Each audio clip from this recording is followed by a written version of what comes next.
Hey there. This is a part 2 to the previous video, which was part 1 called Thought is Dead. And part 2 is called Awareness is Alive. So if thought is dead, ghost-like, reflective, and by thought here, I'm really looking at this personal, reflective, repetitive, me focused thinking. If what we're saying is that there's nothing there, it's a mechanism, it's a recording just played on repeat over and over. It's not you, it's not yours, it's what we've completely been identified with and bought into to a large extent. But if we're looking toward like, hey, what if that really is dead as it shows up? It's empty. There's nothing there for us. Well, then what do we look toward? We've been looking toward and believing and trying to manage thought for a really long time. Not forever, but since we learned when we were a couple years old. So what else? Where is there to look? And what is alive if thought is dead? So a few pointers. Look toward what has always been here, because thought is not always here. Even thought, when it's here, it's coming and going and changing. Thought's not always here. Feeling, experience, any experience is not always here. Experience is constantly coming and going and changing. Physical things that appear as physical objects, including this body, not always in experience, always changing, always changing. We're looking toward what is always remaining, not towards what is always changing. And it's so funny as I say this, I remember talking about this in, the Little School of Big Change in 2017 even, that we're tipping the scales, that we're looking away from thought, and in that case, habitual thought, and I can't believe I did this, and what's wrong with me, and how do I fix myself? That's a never-ending roller coaster. There will never be a solution in that. That's the dead thought, right? It's repetitive. And we're looking away from that, and we're falling back into something that does not change all the time. In fact, it has never changed. So call it awareness. You can call it all kinds of words, right? You can call it your true nature. You can call it who and what you really are. Aliveness. There is something that is aware of everything all the time, that is aware of all of that coming and going stuff. And that something is not really a something, but it's the direction in which to look.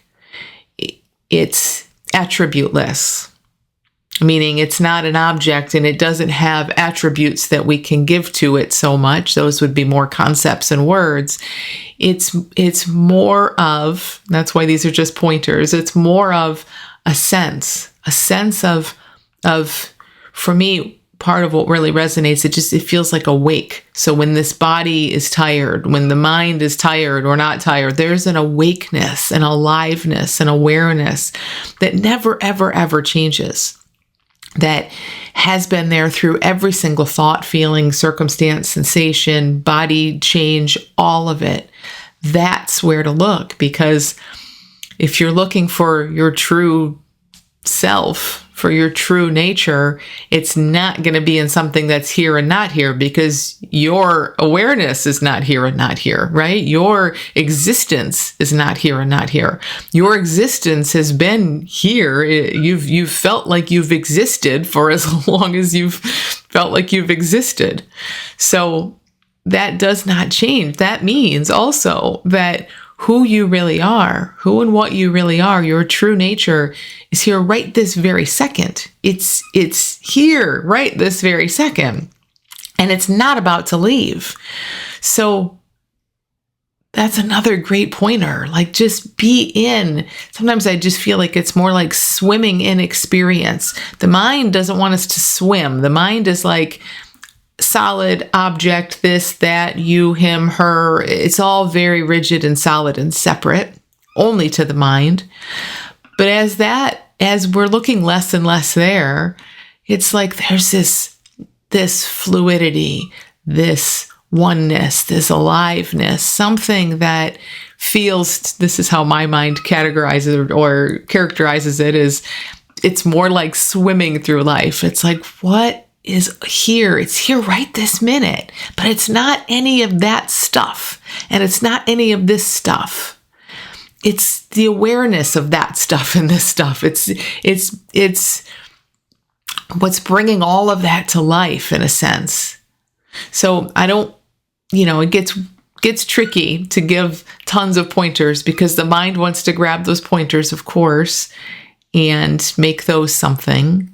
But just play with this for yourself. See if you can sense the aliveness, or what's alive in your experience. And again, owning that that's a concept, right? It's just a pointer.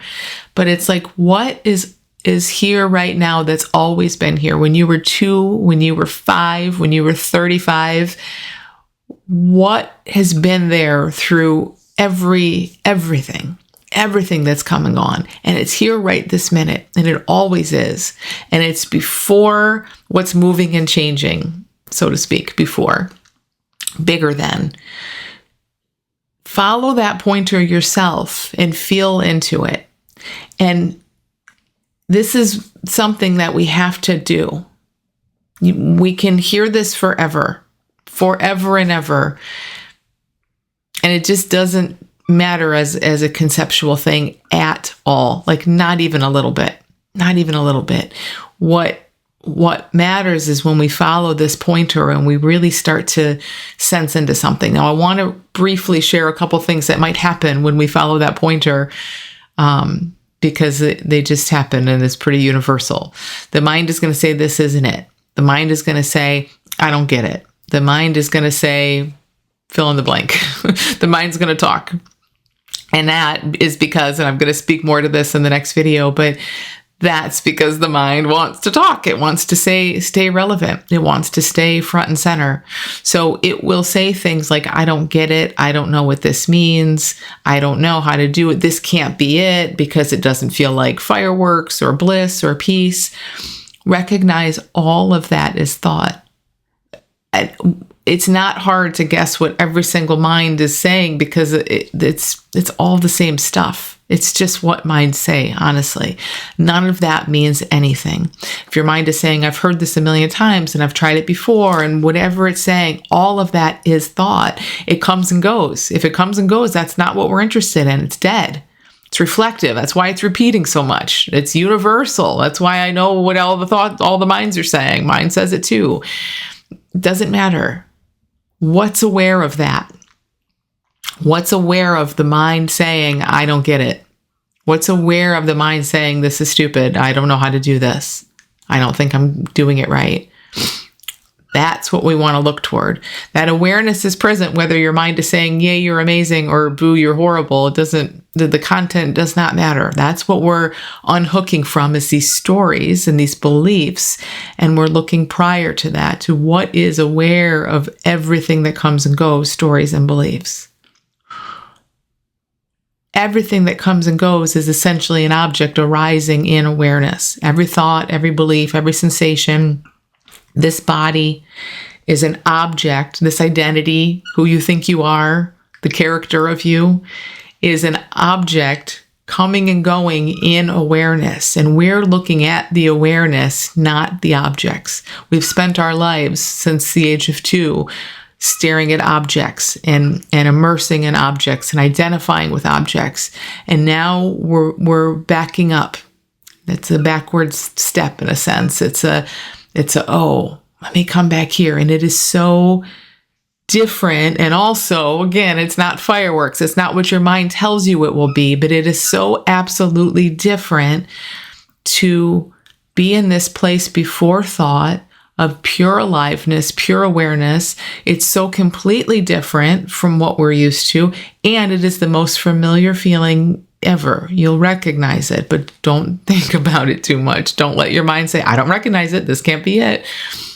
If it says that, fine. Just keep falling back and seeing what's bigger than all of this.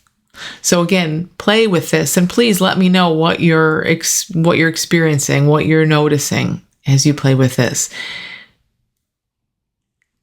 What I'm sharing here is obviously has nothing to do with anything I've come up with. I'm just sharing what I've seen. This is very, very old universal pointers, but we really have to experiment with this and play with it and take it into our own life and really see. And because it is our nature, it is not hard and it doesn't take much. The mind will say, I've been mind identified for all these decades. Sure, everybody has. Doesn't matter. Doesn't matter. Your true nature's never been touched by any amount of mind identification, ever. It's never been touched or tainted by that. So fall back, see if you can sense what is aware, the essence of awareness. It's not something your mind will be able to explain. That's fine.